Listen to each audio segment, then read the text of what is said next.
سابق صدر آصف علی زرداری کے کیے گئے گھر گھر سولر سسٹم اعلان نے بہت سے سوالات کو جنم دیا ہے۔ پہلے تو first of all I do appreciate the efforts of the SSTV for highlighting this real issue for the solar system houses in Sindh. اس کے توسط سے میں یہ بتاؤں گا کہ جب ہم سندھ کی بات کرتے ہیں کہ کلائمیٹ چینج کے حوالے سے اور ولنریبلٹی کے حوالے سے سندھ کی جو سوشو اکنامک انڈیکیٹرز کو آپ دیکھیں گے کہ کل جو ورلڈ بینک نے رپورٹ پیش کی ہے وہ آپ دیکھیں گے اس میں الارمنگ سچویشن ہے سندھ کی، کہ ایک تو مال نیوٹریشن کا ایشو ہے، دوسرا یہ ہے کہ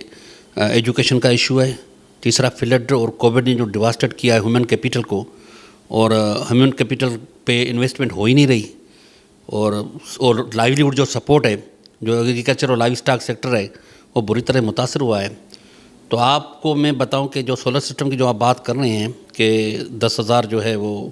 10 اضلاع میں تقریباً جو ہے آپ بات کر رہے ہیں کہ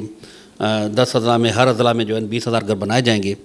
تو میں سمجھتا ہوں کہ گورنمنٹ پاکستان اور صوبائی گورنمنٹ اعلان تو کرتی ہے لیکن وہ اعلان ہی اعلان رہتے ہیں۔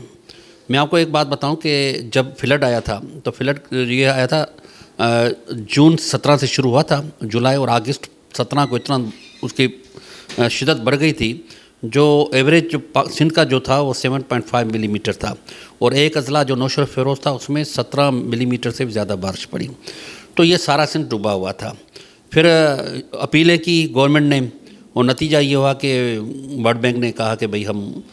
جو ہے مکان بنا کے دیں گے لوگوں کو جس کے گھر مکمل طرح ڈیمیج ہو گئے ہیں یا پارشلی ڈیمیج ہو گئے ہیں۔ تو اسی ٹائم پہ یہ اعلان ہوا تھا، اور ابھی تک صرف میٹنگیں چل رہی ہیں، مختلف ڈیولپمنٹ سیکٹر کو انہوں نے گھر دیے ہیں کہ بھئی اتنے گھر آپ کو بنانے ہیں، 3 لاکھ روپے ایک گھر کا مکان کی قیمت، اور اس پہ جو ہے تقریباً 12,000 سے 15,000 روپے اس کی سروس کاسٹ مختلف NGOs کو انہوں نے کہا ہے کہ بھئی آپ بنا کے دیں۔ تو مسئلہ یہ ہے کہ گورنمنٹ نے اعلان کیا، اور اگست سے لے کے اکتوبر، سپتمبر، نومبر، دسمبر، جنوری، فروری، مارچ، اپریل، یہ 8 مہینے گزر گئے ہیں، 9 مہینے گزر گئے، ابھی لوگ جو ہے آپ دیکھیں گے کہ دربدری والی زندگی گزار رہے ہیں۔ پورے ملک میں بڑے پاور پلانٹس موجود ہیں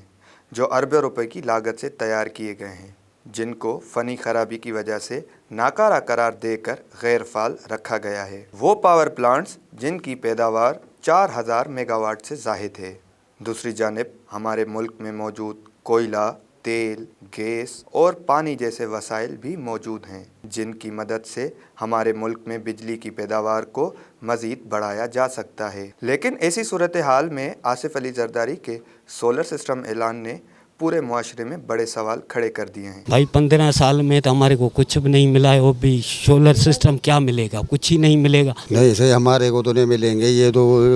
بڑے بنگلے والوں کو ملیں گے، غریبوں کو کہاں دیں گے یہ سولر سسٹم؟ یہاں ایک بلب کی سہولت نہیں ہے، سولر تو دور کی بات ہے۔ یہ نالیاں سارا گھر گندگ سے بھرا پڑا ہے، اتنی جنوں کے ہیں والی وارث انہوں کی صفائیاں ہوتی ہیں، یہاں تو کوئی 10-12 سال میں آتے ہی نہیں ہے منع۔ آصف علی زرداری اس سلسلے میں وزیر توانائی سندھ امتیاز شیخ سے ملاقات کی، جس کے بعد وزیر توانائی سندھ نے وزیر اعلیٰ سید مراد علی شاہ کو بریفنگ دی، جس پر وزیر اعلیٰ سندھ سید مراد علی شاہ نے میڈیا سے گفتگو کرتے ہوئے بتایا کہ سولر سسٹم منصوبہ سندھ کے 10 اضلاع کے لیے رکھا گیا ہے۔ اس وقت بھی سندھ کے کئی اضلاع میں گزشتہ بارشوں کی وجہ سے لوگ بے گھر رہنے پر مجبور اور نقل مکانی کی زندگی گزار رہے ہیں۔ ایسے مشکل حالات میں جہاں ابھی تک ان بے گھر لوگوں کا خواب ان کا گھر تکمیل تک نہیں پہنچا، وہاں سولر سسٹم جیسا منصوبہ کیا واقعی عوام کو ریلیف دے سکتا ہے؟ کیمرہ ٹیم کے ساتھ ابراہیم انڑ، SS نیوز، حیدرآباد۔